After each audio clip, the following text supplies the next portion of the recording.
I wanna wake up in the morning where the orange blossoms grow, and the sun comes peeping in where I've been sleeping, and the songbirds say hello. I love the fresh air and the sunshine. It's good for us, you know. So I'll make my home in Florida where the orange blossoms grow. Hello, this is Sally Parks from the Palm Harbor Historical Museum, and I have a special guest today, a woman who knows a lot about the history and lives some of the history of the Palm Harbor area, and particularly the East Lake area. So I want to introduce and welcome Jan France. Jan, so nice to have you. Thank you. With us today. I'm glad to be here. Thanks. And you know a lot about someone we're going to talk about in a few minutes, but I want to talk about you first. So Jan, you lived here much of your life, but you weren't born here. Is that right? That's correct. Okay. My father was in the Navy, World War II, and in 19 blah, blah, blah, and so I was born in Chicago. He was stationed there at Navy Pier when Navy Pier was the real Navy Pier, and then we came to Florida in 1950. And moved to St. Petersburg? Moved to St. Petersburg. So you went to school in St. Pete? Yes, I did. I went to school, and my grandparents were here, and my mother's only sibling, her brother, was also in St. Pete, so we all came. What was your family name? My family name, my mother's side was Eccles, Echols, and my maiden name was Thielman, Thielemann. A lot of L's and M's there. Yes, good German name. Yes, right. And so how long did you live in St. Petersburg? Until I was 16. And then? And I moved to New York City, and I was a Ford model in New York City, runway model, specializing in the fur industry.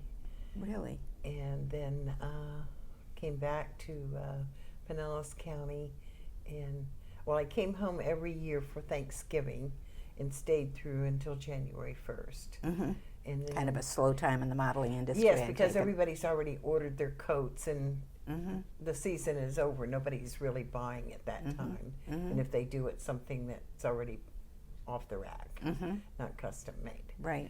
And then 1964 in November, I came home, and I was home about 4 days, and met the man that I eventually married, and is the father of my 3 children. And his last name is France? No, his last name is Stewart, Steward. And you lived here in Clearwater. Pinellas? In Clearwater. And then when I was a child, I was in Girl Scouts. My mother was our Girl Scout leader. We used to leave St. Pete, and we would go County Road 77, which is now East Lake Road. And it was just a gravel road at that time. so that was McMullen Booth. No, it's McMullen Booth and East Lake Road are all one. They're continuous. Yes, okay, yes. When it got to Boot Ranch, it changed over from McMullen Booth. Correct. Right. But at that point in time, I don't think McMullen Booth went all the way through at that In 64, point. yes, it did. No, this was in Oh, I thought you said 50s, 64. in the 50s. Oh, okay. Right. But anyway, Boot Ranch, and we would go in front of Boot Ranch and go to Girl Scout Camp, which was Scout Crest. I didn't know there was a Girl Scout camp there. Yeah, it's in Lutz. And we would go there several times a year, and we could have taken US 19 and turned it in Tarpon on Keystone Road, which had the big red tower, and I think it's still there. It was a gas station, and it had a big red signal tower. But we liked to go the back way, and we would go in front of Boot Ranch. So I've known about Boot Ranch most of my life. And it really was a working ranch at that time, Oh, right? yes, yes. I've worked on that ranch as I became an adult. Then during the marriage, we moved from Clearwater to Tarpon Springs. And Lois and I became very dear friends. And Lois is Lois who? Oxnam, who was the ranch manager for Boot Ranch for over 25 years. And then she and I worked cattle, and we've fought swamp fires. And What's a swamp fire? well, a forest fire burns on top of the ground, and it starts on top of the ground, but when it gets into the swamp, then it burns under the ground. All the peat and stuff that's under the ground smolders, and you have to stay on site 24/7 because it's going to pop up someplace, and you don't really know where it's going to pop up. So, And could it be dangerous for the animals too? well, I mean, it starts a whole new fire. I see. So, and you don't know, it could pop up at the location where it was, or it could be a half a mile away. Wow. So somebody has to stay on watch 24/7 to make sure that there is not going to be a swamp fire. And were you on horses then, or not? We had our horses there. We had vehicles there. I see. We had walkie-talkies, and she and I would take turns. Now, she was the one that was employed. I was just there because I liked being there, and I was her friend. But it also made it easier for her because then she could go to sleep, and we took turns taking naps. And then I've also spent many nights, let's see, under the boot here is, that was a wall, it was a room in there. Yes. And underneath here there is little peepholes. And we have spent many nights together in there as well because cattle rustlers were coming and taking Mr. Boyd's prize Burma bulls or calves. And so we spent many nights underneath On watch. on watch, and again we had cots in there and walkie-talkies, and then if we saw anything, we didn't have to do anything. We just walkie-talkie to Mr. Boyd, and Mr. Boyd took care of it. We didn't have to put ourselves in any danger. So, Dan, in those days, were there fences up? Yes, there were. There was a fence that went along Tampa Road, and then down East Lake, on both. But he owned both sides of the road, where all of that is developed now. Actually, he actually owned back in the 50s all the way to property all the way to Brooksville. And he used to ride a horse that had a great running walk, and he would go to Brooksville for the day and checking his cattle and fences and whatnot. And he enjoyed riding this one particular horse. I don't know its name or anything, but he talked about it often, about it had such a good running walk, and he could really cover some ground, and he would go about 8 to 10 miles an hour with it, where normally a horse walks about 5 miles an hour before it really gets into a good pace. And so but then So obviously he didn't have ranch. He didn't have the ranch enclosed all the way to Brooksville. He had it. It was in pretty much to- parcels. It was bits and pieces here and there. And then we would move cattle from pasture to pasture. Wow, that must have been quite a project. It was fun because Brahmas have a tendency to not be real cooperative at times. And That's a good way to put it.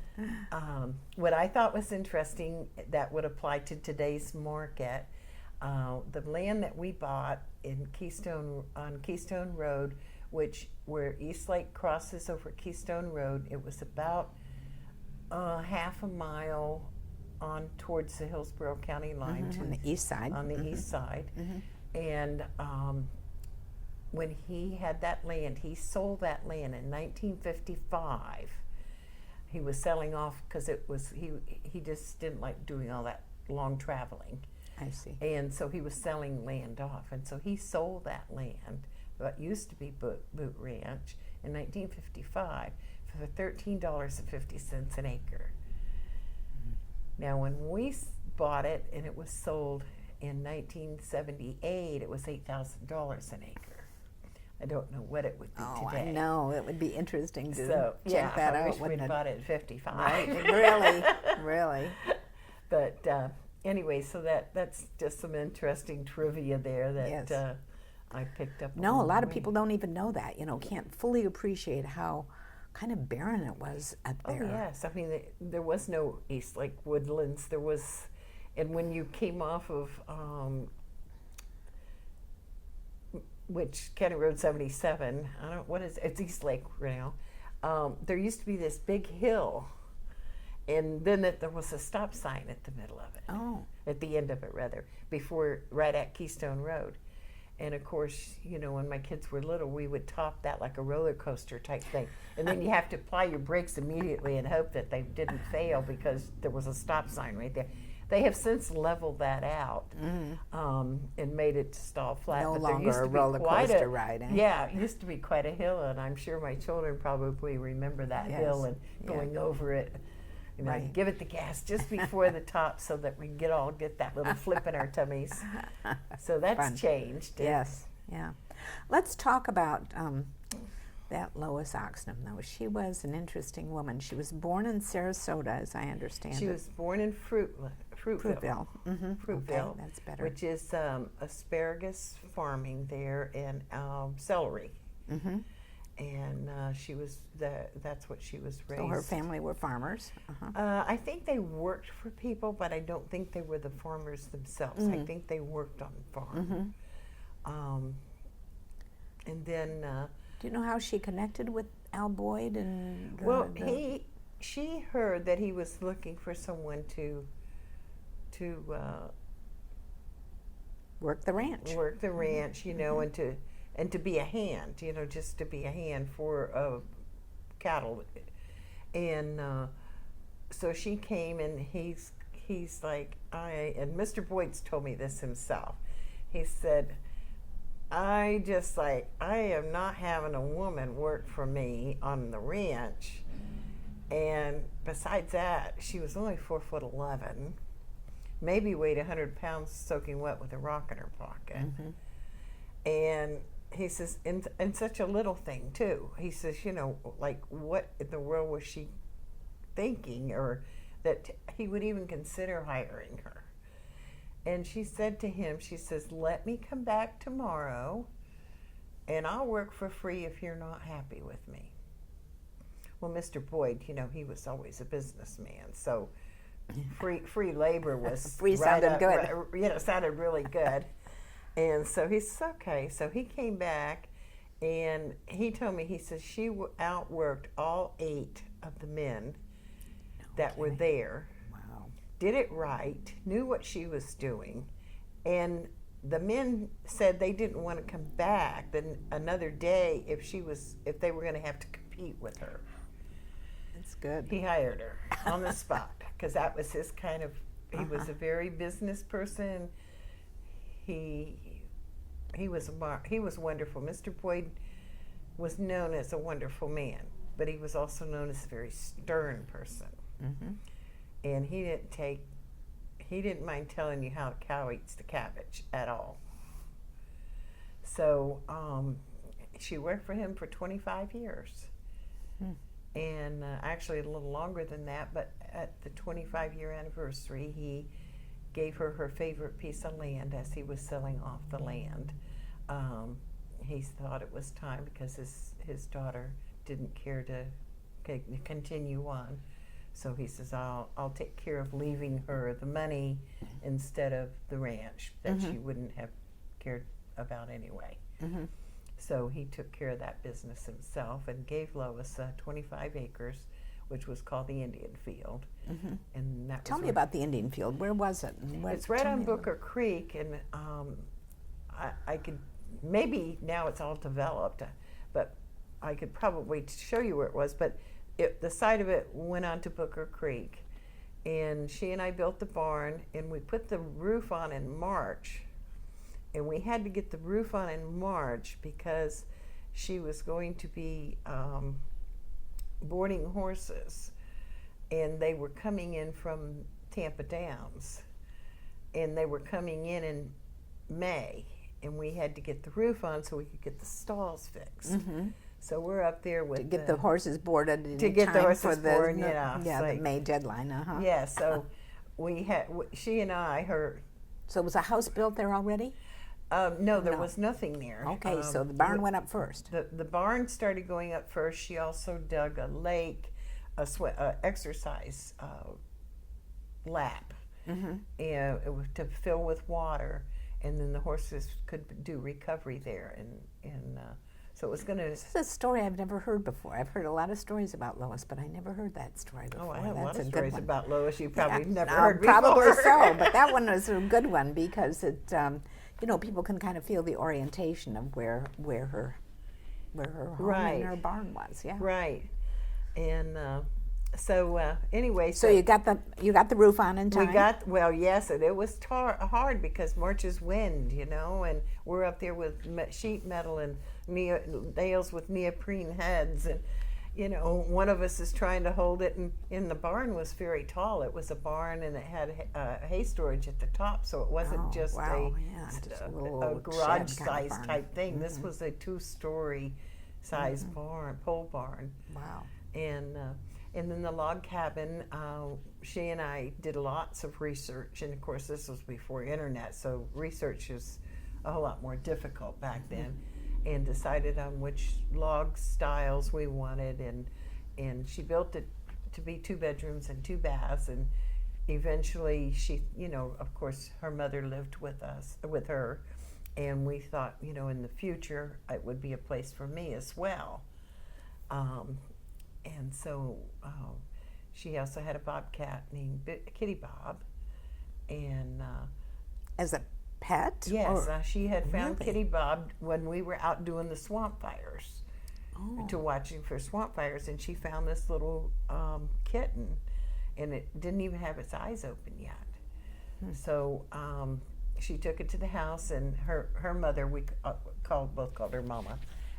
She nursed the baby until we got in from our swamp fire duties, and Lois just raised it, and it stayed in the house, and it was just a cat, and then it got bigger, of course, and so Lois built a nice, probably a 10 by 15 outside cage for it, and then she would go to work in the mornings and put Kitty Bob out in the cage, and then when she came in at lunch, she would go out and let Kitty, and Kitty Bob was never on a leash or anything. She just followed her right back into the house, and she put her food down on the floor in her bowl, and Lois would eat lunch, and Kitty Bob would eat lunch, and Lois came in at 12 o'clock sharp every day.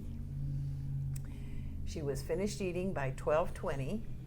She had an hour for lunch. She would lay down on the sofa, put her hands like this, and put her little legs out, and she would take a nap, and Kitty Bob would come on her body. And of course Kitty Bob was pretty big by this time. But and then sharply at 1 o'clock, I don't know which one of them knew, but both of them would just bump up at the same time. It was 1 o'clock time to go back to work. And I would just sit there because I couldn't take a nap in the middle of the day, but I didn't get up as early as Lois either. So, and I would just sit there and watch the 2 of them breathing and sleeping, and then they'd get up and she'd go walk back out, no leash. Kitty Bob go back in her cage, and Interesting. So, did you get involved in horseback riding because of Lois, or how did you get involved in I've been riding horseback horses riding? since I was a child. Okay.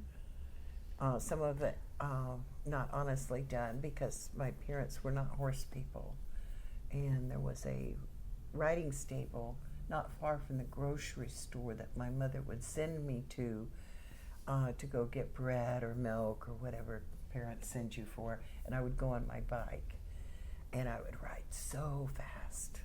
So, because the riding stable was directly across the street. I was raised in the Lellman area. It's now the cemetery. Oh, yes. And I mean, the cemetery was on the other side. Memorial Park was on the 49th and 54th Avenue on the south side. And on this north side was all acreage. And that's where the stables were. I see. And so I would ride my bike so fast.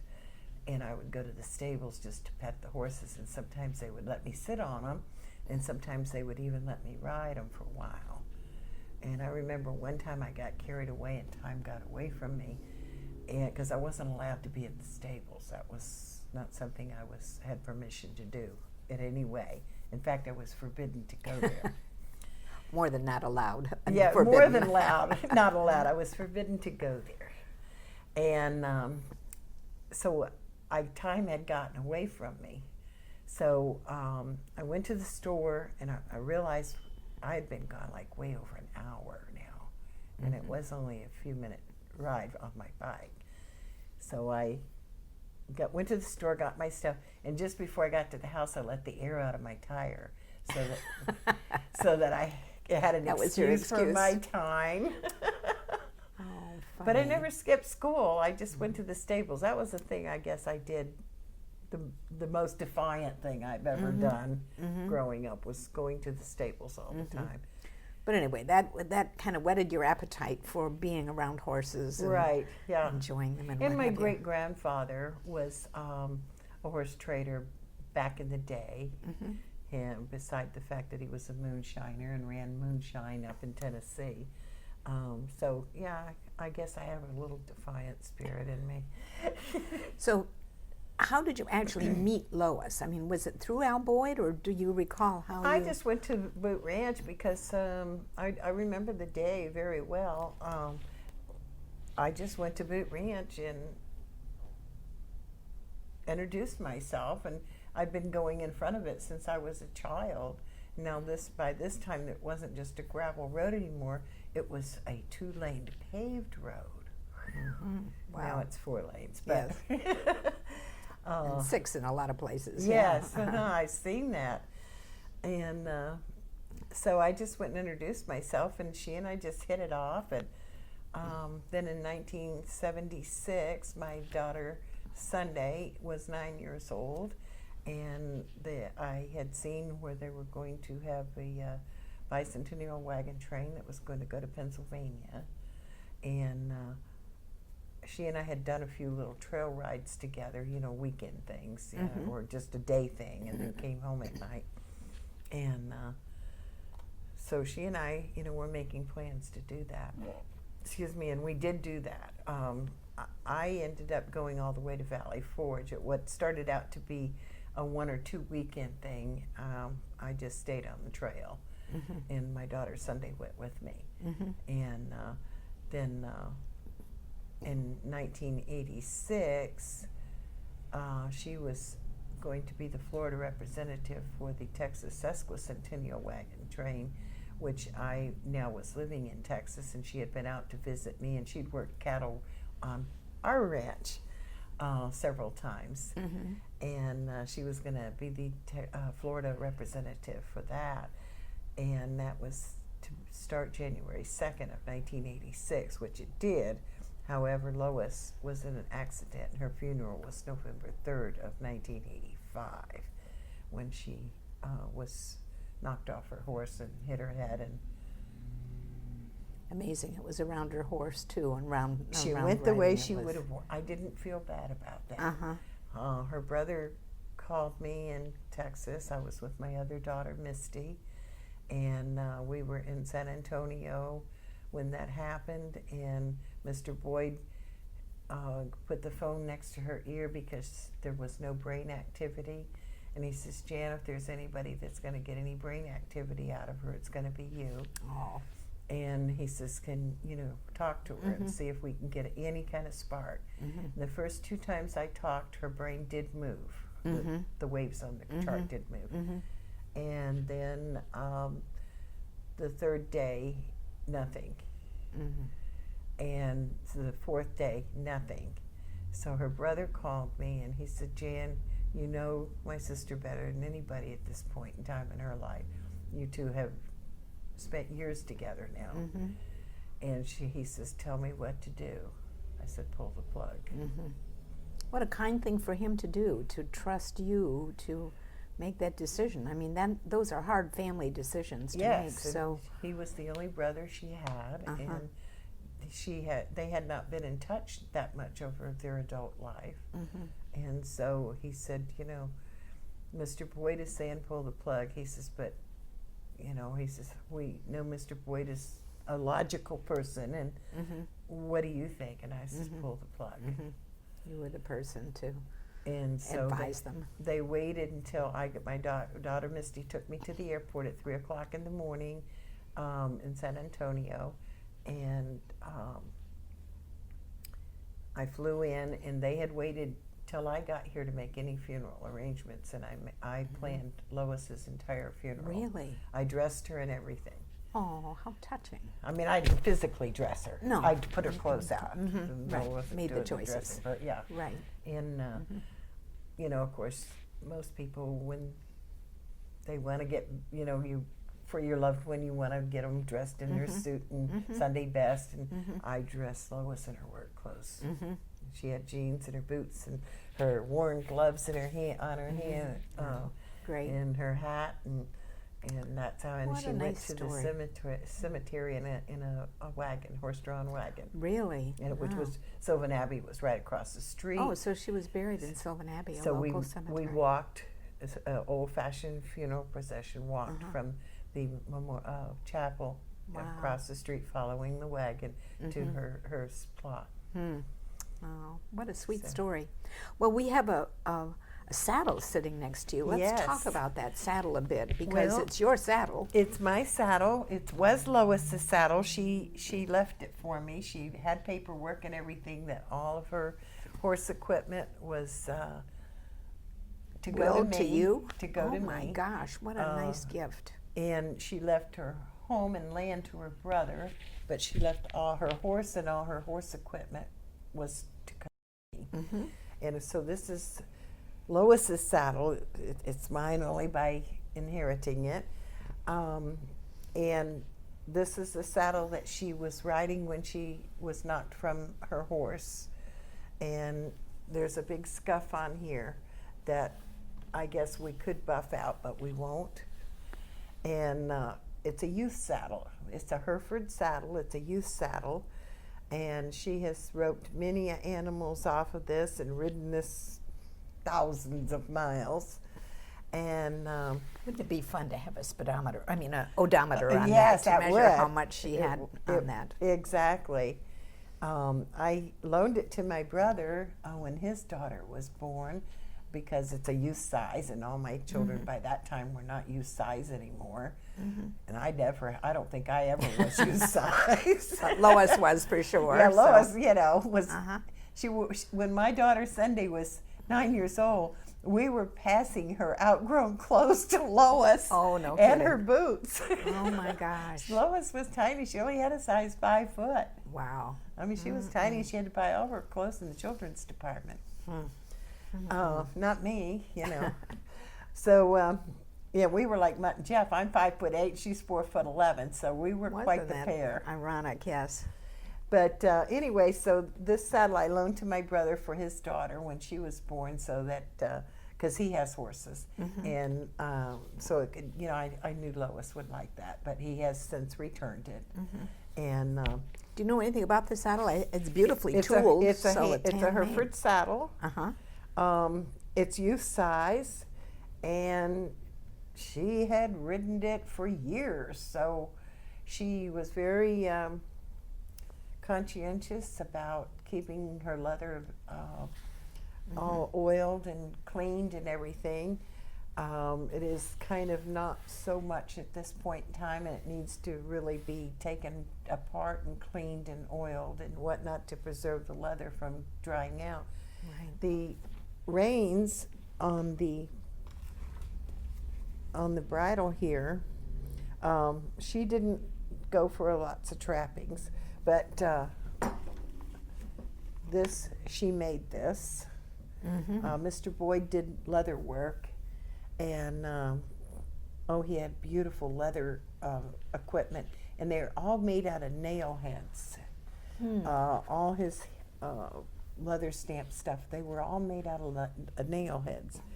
And I often wondered what happened to them, but I do now know where they are. They're at the Nature Preserve off of Keystone Road. Are they? Yes. Oh, good.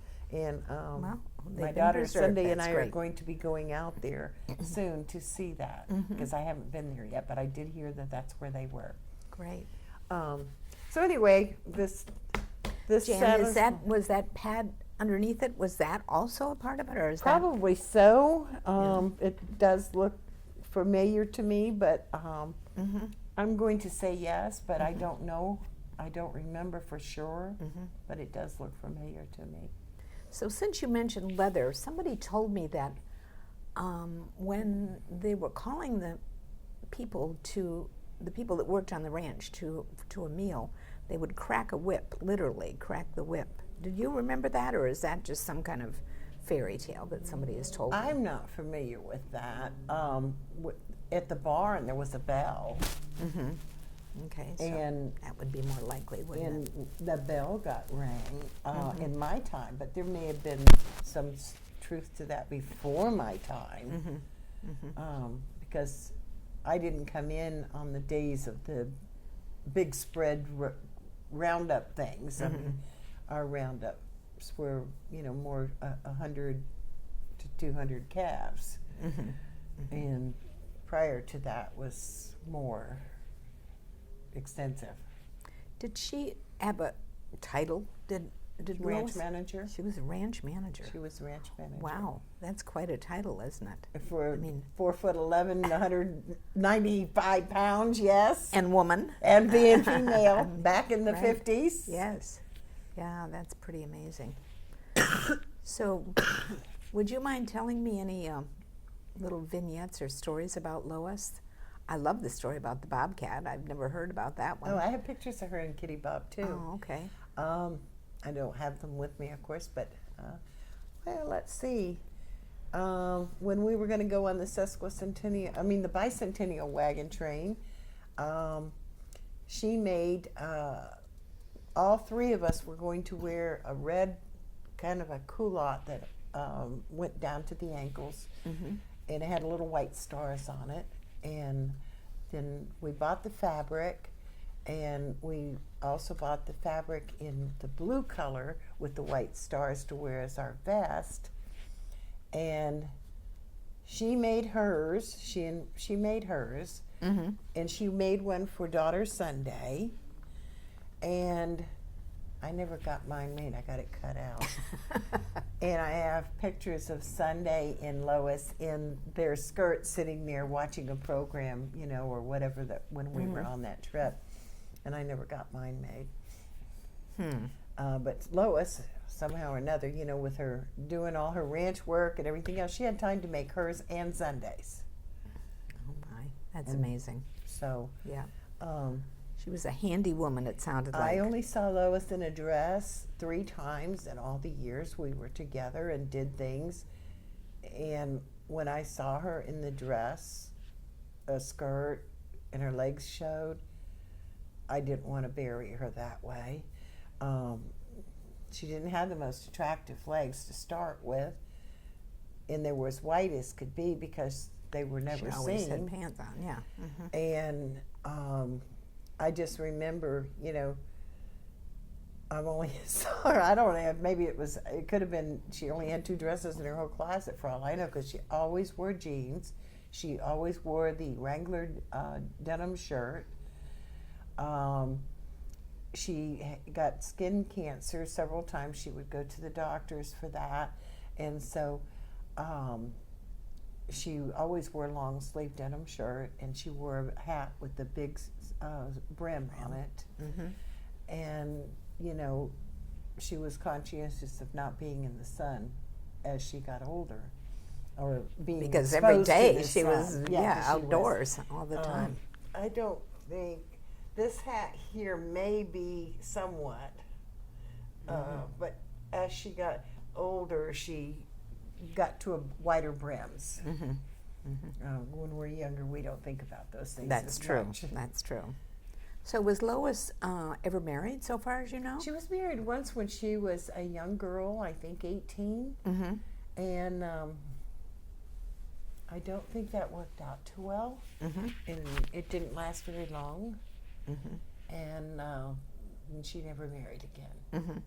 And then she was kind of carefree and came up to Yeah, see if Al Boyd would hire her, right. right? And she, as far as I know, when Lois and I were together, she was never out chasing men or drinking or anything like that. She worked long hours, didn't she? Right, but you know, when we went on the trail rides, they would have dances and stuff afterwards, you know, in the evenings, and she was always just Lois. I mean, steady, the same.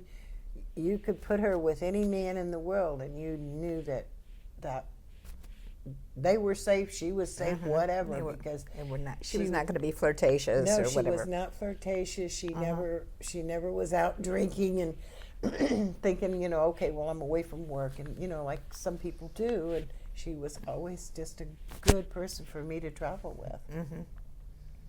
So, any other stories? What kind of sticks in your mind when you think of Lois Oxnam and your experiences with her? What kind of comes to the front of the mind? The front of the mind was that she couldn't get people to work for her at the ranch because she would put out when it came time to do hay. She would, you know, want to get men to come on. I would drive one tractor, and she would in the windrower and the mower and stuff like that. I would do some of those things, but when it came time to lift, and this was, you know, kind of before automation, and you had to lift the bales out of the pasture up on the field up into the truck, and then to go stack it in the barn all manually. I would often drive the tractor, and she would be doing the hay, but she would she would try to get fellows to come out, but nobody would work side by side with her because she worked them to death. I mean, she set the pace, and they had to keep up with the pace. A little intimidating, I guess. And yes, and so this was one of the things that I always remembered, how little Lois would set the pace, and grown men couldn't keep up. They could keep up for a while, but they didn't have the stamina to stick with it for hours on end. And yet she's still going, older than them, smaller than them, female, and they'd leave for lunch and we'd never see them again. So and when you're doing hay, there's the dew is on the ground, so you can't really do hay until late morning, until after it dries out, has a chance to dry, and you take the windrow and you fluff it around again, and it gets dry, and then you can bale it, otherwise it'll mold. And so she would, and then if you wait too late, then it's too hot, you know, and nobody wants to work in that heat, the humid heat that we have here in Florida. So that I think is the thing that's always stuck with me the most, is that as little as she was, 4'11", 95 pounds, and men wouldn't work with her because she outworked them. Amazing. And it happened often. Wasn't she involved in some rodeos and kind of things where she got to show off her talents? Oh yeah, when she was younger, she did rodeo, and she roped, and she's the one that actually tried to teach me how to rope. I was never as good as she was, but I did get the concept of it. Once in a while, I actually made a connection with the animal I was going after. I did better at heading than I did at the roping, so I did more of the heading and she did the roping. What does heading mean? That the calf is going this way, and you go to rope it, and so another rider rides to the side so that the cow or calf doesn't go off. Yeah, works toward you instead of and it works towards the roper and keeps it more straight so that the roper can. Oh, I see. So you were the person on the outside, the header, that got them closer to the rope. I see. And I was good at team pinning. I could ride a cutting horse really good. And so you're using terms I don't know. What's a cutting horse? It's when the calf is trying to get to you have, say, 5 calves, and then you only want one of them because you need that one for whatever reason you need it for, for castration, dehorning it, vaccination. Somehow it got loose and it didn't make before when everything was getting done. And so one calf and there's a group of them, and so you cue your horse, and they have to You have to ride a horse that has cow in it, which doesn't mean that they are bred with a cow. They just have a brain for a cow. Like some people are brains for mathematics. Okay, and so you ride a horse with a cow in it, and then you cut that horse, that calf out of the group, and that's called cutting. I see. Oh, a term I had not heard before. And it's you have to. Tricky business. You have to set a good saddle to do that, because the horse pretty much takes over once he realizes what animal you're after. Then you just there for the ride at that point, because your horse, because it has the cow bred into it, is going to cut that. Understands what you're trying to accomplish. Well, and once will you do it. put them onto the right animal, then that. So it's called cutting, and I was good at that. I'm very good at that. I've worked at several big ranches, Pitchfork, 4/6s, in Texas as well. And one other thing, just to ask about Lois, and then I'd like to learn a little bit more about your experience in that. But one more question to ask about Lois. So, didn't she also go to sales with Mr. Boyd and help pick out cattle, or did I misunderstand that? I don't. Most of his cows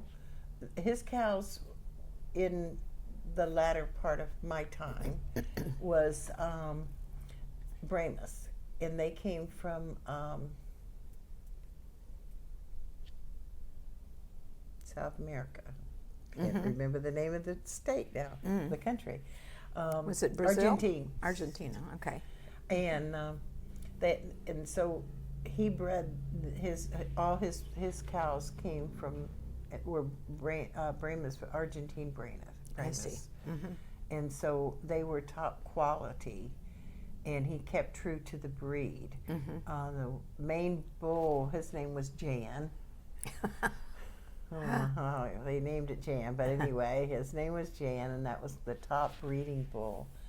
In the bullpen, the posts were made out of telephone poles. They were like this big around. Huge, yeah. Because these bulls, they had to be kept separate, and if they somehow or another somebody didn't close the gate right, or they figured it out and they got together, they would fight. And break through. And they could a normal fencing wouldn't hold them, so they were in fences with telephone poles that were 12 to 15 inches in diameter. And Lois and Mr. Boyd installed all of those, and then the wooden fence that went around the pen on the horizontal, those were 2x12s. Wow. And sometimes those got broken when those bulls got together. Wow, that must have been quite a project to build those. But anyway, he shipped cattle all over the United States. Yeah. And more likely than he shipped them and sold them at auction than even I don't buying think they them at went auction. I don't think he Even wasn't buying sold. at auction, and I don't think he sold at auction. Oh, okay.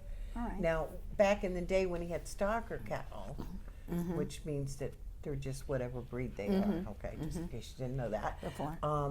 When he had all the other acreage elsewhere in the state, going to Brooksville and to Tarpon Springs and stuff, he had stocker cattle then, and that would have been gone to auction. Okay.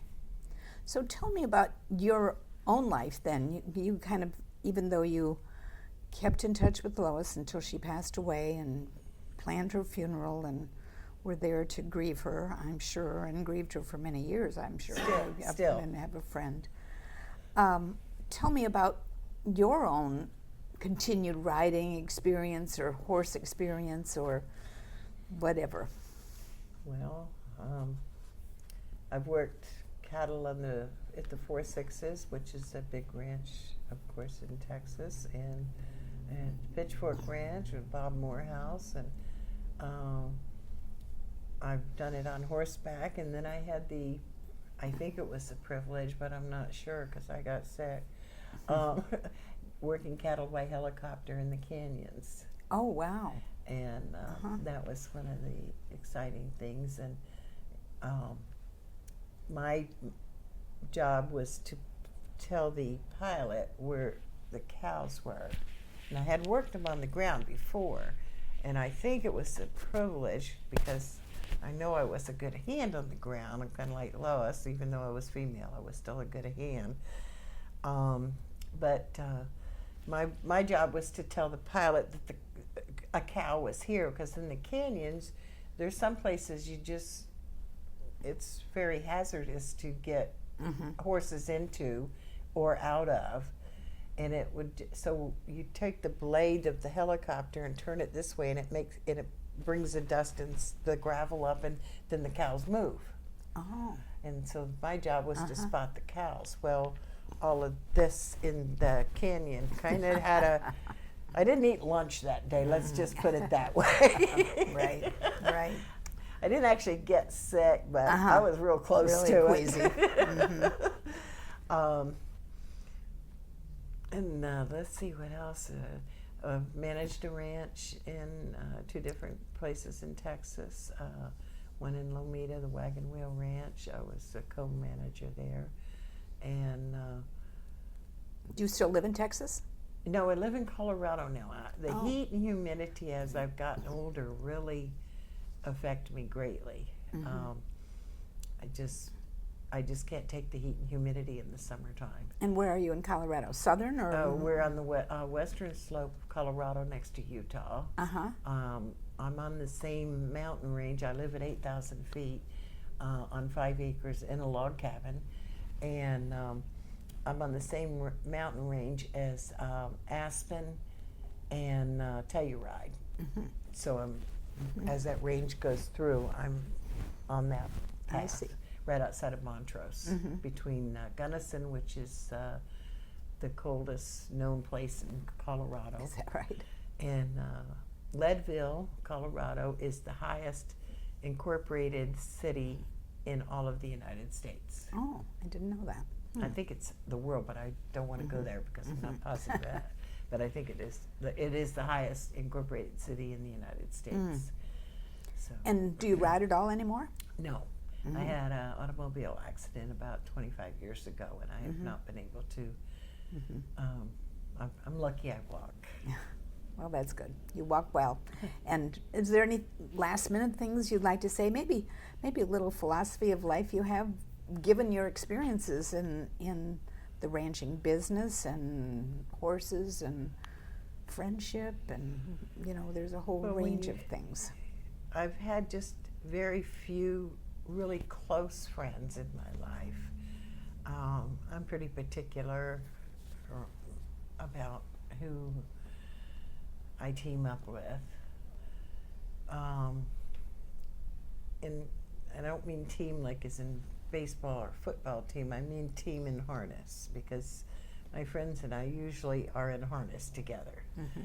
And there's not too many people want to be harnessed with me.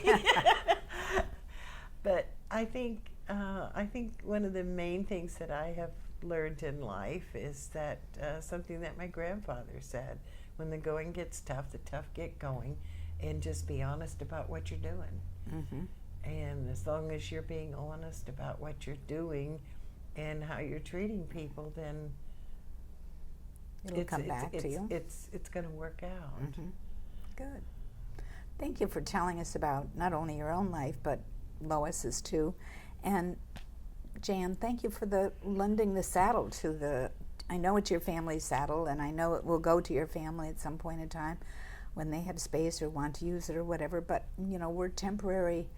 We're proud that it's here and that you have a place for Lois's memorabilia. Her story is a great story. And her story, because she was one of a kind person.